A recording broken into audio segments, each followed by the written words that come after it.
ఓం నమో భగవతే వాసుదేవాయ. ఇప్పుడు ఒక చిన్న కథ తెలుసుకుందాం. అదేంటంటే, ఒక గురువు శిష్యుడు మధ్య జరిగిన సంభాషణ ఇలా సాగుతుంది. అనగనగా ఒకసారి ఒక శిష్యుడు తన గురువు గారిని ఇలా అడిగాడు.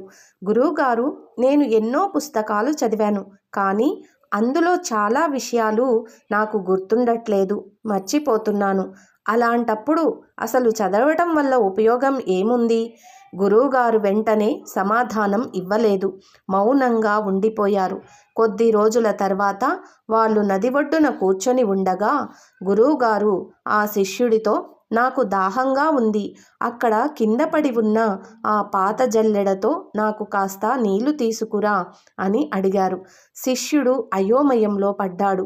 జల్లెడలో నీళ్లు తేవటం ఏంటి? అది సాధ్యమేనా అని. కానీ గురువుగారు చెప్పారు కదా అని ఆ మురికిగా ఉన్న పాత జల్లెడను తీసుకొని నీళ్లు తేవటానికి ప్రయత్నించాడు. ఒకసారి, రెండుసార్లు, అలా చాలాసార్లు ప్రయత్నించాడు.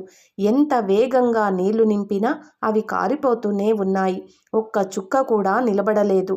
చివరికి బాగా అలసిపోయి చిరాకుతో ఆ జల్లెడను కింద పడేసి, క్షమించండి గురువుగారు, నా వల్ల కావట్లేదు, ఇందులో నీళ్లు తేవటం అసాధ్యం అన్నాడు.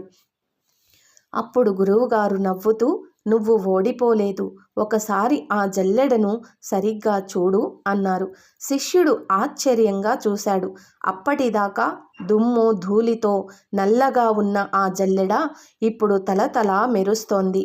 నీళ్లు అందులో నిలబడకపోయినా పదే పదే తగలటం వల్ల ఆ జల్లెడ మొత్తం శుభ్రపడింది.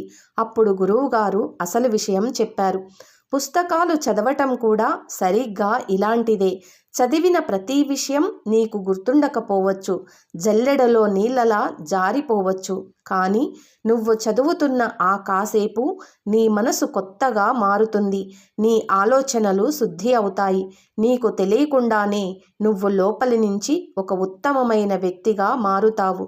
కాబట్టి చదవటం అంటే కేవలం మెదడు నింపుకోవటం కోసం కాదు, మన వ్యక్తిత్వాన్ని, ఆత్మను శుద్ధి చేసుకోవటం కోసం.